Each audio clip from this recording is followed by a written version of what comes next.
Hello everyone, welcome to all on Easy Learn Sing classes. A very warm good morning to all of you. Today we will discuss about Word Mania Part 3. आज के classes में mainly हम लोग तीन चीज़ें discuss करेंगे, जो कि आपका पहला चीज़ क्या होगा, कॉमन टर्म होगा. कॉमन टर्म्स आपको मैंने एक टेबलर फॉर्म में अरेंज कर दिया है, जिससे क्या होगा आप लोग ईजिली समझ जाओगे. सेकेंड थिंग है आपका रीडिंग कंप्रीहेंशन आइडिया, कैसे कंप्रीहेंशन को सॉल्व करते हैं वो जानेंगे. ठीक है. थर्ड थिंग क्या है आपका बायोलॉजिकल टर्म. बायोलॉजिकल टर्म में एक टर्म आपके बहुत सारे मीनिंग्स को बता जाएगा, बहुत सारी चीज़ों को. ठीक है. उसी से कोरिलेटेड लास्ट क्या है आपका एक कॉमन टॉपिक्स, इम्यूनोटेक्निक्स. ठीक है, जो कि आई थिंक सबके लिए ही एक कॉमन टॉपिक है. ठीक. So let's start with common words. First क्या है ब्रीच. ब्रीच मीन्स होता है ब्रेकिंग. लर्न कैसे करोगे, ब्री. आपका क्लू क्या हो गया, ब्री. ब्रीच की हिंदी मीनिंग होती है भंग. सेकंड क्या है ब्रोच. ब्रोच की मीनिंग क्या होती है, ब्रिंग अप. लर्न कैसे करोगे, ब्रो ब्रिंग. ओके. क्लू क्या हो गया, ब्री. हिंदी मीनिंग क्या होती है ब्रोच की, सीख. थर्ड क्या है ब्लैंड. ब्लैंड मीन्स अनइंटरेस्टिंग, जिसमें कोई इंटरेस्ट ना हो. क्लू क्या होगा, in. Bland in. Okay. Blast. Blast means explosion. Blast में भी ऐसा आ रहा है, एक्सप्लोजन में भी ऐसा आ रहा है. क्लू क्या है, एस. ब्लास्ट मीन्स होता है विस्फोटक. उसके बाद क्या है बैशफुल मीन्स एम्बेरेस्ड. क्लू क्या है, एस एस. बैशफुल. बैशफुल में भी एश आ रहा है, एम्बेरेस में भी एश आ रहा है, तो क्या होगा, एम्बेरेस. बैशफुल मीन्स होता है संकोची. उसके बाद क्या आपका बेलफुल. बेलफुल मीन्स हार्मफुल. उसमें भी फुल, इसमें भी फुल. क्लू हो गया आपका फुल, और इसकी हिंदी मीनिंग क्या होगी, हानिकारक. ठीक है. ब्रीच मीन्स ब्री. क्लू ब्रो ब्री. Bland in. Blast ash. Bash ash. And बेलफुल फुल. ये आपके क्या हैं, क्लूज़ हैं, और हिंदी मीनिंग मैंने आपको बता दी. ठीक है. अब आगे बढ़ते हैं. Reading comprehension passage. देखो आरसी एक ऐसा टॉपिक होता है जो कि आपके हर एक एग्जाम्स में आता है, चाहे वो आपका यूपीएससी हो या फिर कैट का हो या कोई और एग्जाम्स हो, टीबीटी वगैरह. ठीक है, उससे कोरिलेट करके आता है.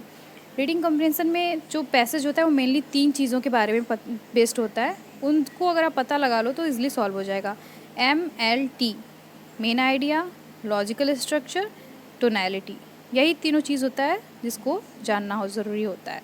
First is main idea. Main idea क्या होता है, इसमें आप ऑथर्स के जो ऑब्जेक्टिव हैं, पर्पज़ है, उसको पता लगाते हो. ठीक है. फर्स्ट हम लोग का यही काम होता है कि ऑब्जेक्टिव पता करो, पर्पस पता करो. कहते हैं ना किसी काम को करने के पहले ऑब्जेक्टिव पर्पस पता होना चाहिए. उससे क्या होता है, वो ईजिली सॉल्व हो जाता है. तो हम लोग को मेन आइडिया में यही दो चीज़ें मेन पता करनी होती हैं. ठीक है. इससे क्या होगा, एक हमें थोड़ा क्लू मिल जाएगा और हम लोग आगे बढ़ जाएंगे. Second is logical structure. देखो लॉजिकल स्ट्रक्चर में क्या होता है, आप ऑथर्स के थिंकिंग के बारे में पता करते हो. ठीक है, कि वो उसका थिंकिंग कैसा है, सपोर्टिव है या अपोज कर रहा है. अब देखो थिंकिंग देख लिया, अपोजिट देख लिया, अपोजिट है या सपोर्टिव है.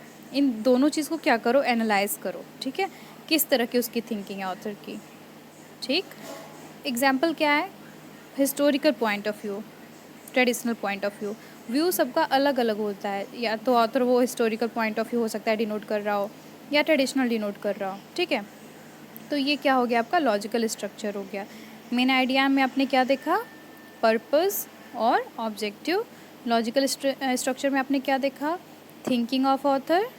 सेकंड उसका नेचर क्या है, फिर उसको क्या किया, एनालाइज किया.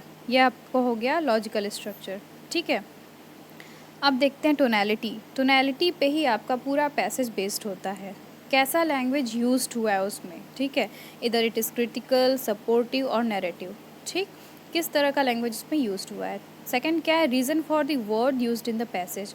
कोई वर्ड यूज़ होता है पैसेज में तो उसके पीछे कोई ना कोई रीज़न होता है. ठीक है, तो वो पता करो कि भाई ये अगर वर्ड यूज़ हुआ है तो क्यों हुआ है. ठीक है, उससे क्या होगा, हम लोग थोड़ा मीनिंग को अच्छे से समझ जाएंगे और पैसेज ईजिली सॉल्व हो जाएगा. तीन चीज़ें आपकी थी जिसमें कि आपका पैसेज बेस्ड था. पहला मेन आइडिया, दूसरा logical structure, third is tonality. Now biological words. आज बायोलॉजिकल वर्ड्स में फर्स्ट हम लोग डिस्कस करेंगे टैक्सोनॉमी.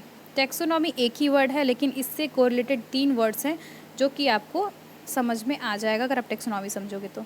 टैक्सोनॉमी होता क्या है, branch of biology that deals with the identification, nomenclature classification. किससे डील करता है? आइडेंटिफिकेशन से, नोमेनक्लेचर से एंड क्लासिफिकेशन से। ओके, इसके मेनली 3 टाइप्स होते हैं। पहला होता है अल्फा टेक्सोनॉमी, दूसरा होता है बीटा टेक्सोनॉमी एंड तीसरा होता है गामा टेक्सोनॉमी। अल्फ़ा में देखते हैं हम लोग कि जो ऑर्गेनिज्म है उसकी नेमिंग किस तरह से है फर्स्ट, और ये हमारा बेसिक स्टेप होता है। सेकंड क्या है? बीटा टेक्सोनॉमी, आइडेंटिफाई करते हैं कि वो किस ग्रुप से बिलोंग करता है, उसका क्लास क्या है, बायोलॉजिकल क्लास। थर्ड क्या है? गामा टेक्सोनॉमी, ये क्या इंक्लूड करता है? उसकी इवोल्यूशनरी प्रोसेस को डिनोट करता है। ठीक है, तो टेक्सोनॉमी क्या है? आपका एक बायोलॉजी का ब्रांच है जो कि आइडेंटिफिकेशन, नोमेनक्लेचर, क्लासिफिकेशन पे से डील करता है। मेनली 3 तरह का होता है, अल्फ़ा, बीटा, गामा।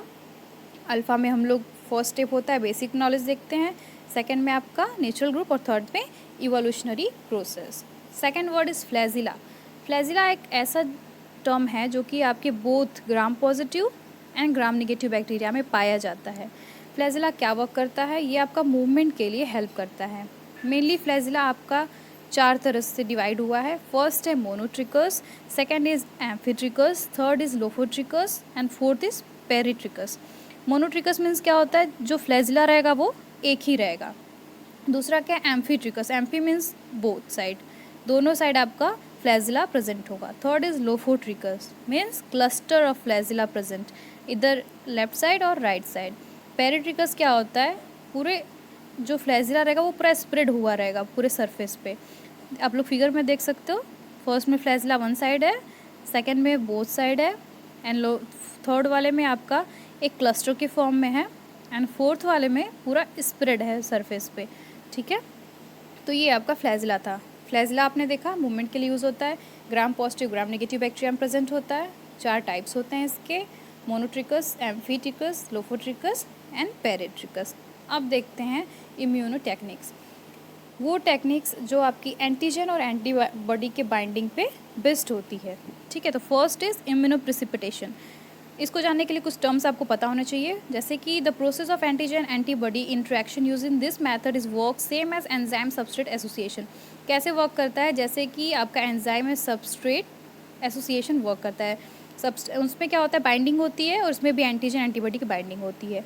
सेकंड क्या है? The smallest unit of antigen is capable of binding antibody is known as epitope. क्या बोलते हैं? एपिटोप। ठीक है, वहीं पे आके एपिटोप आपका जाके पैराटोप पे बाइंड होता है।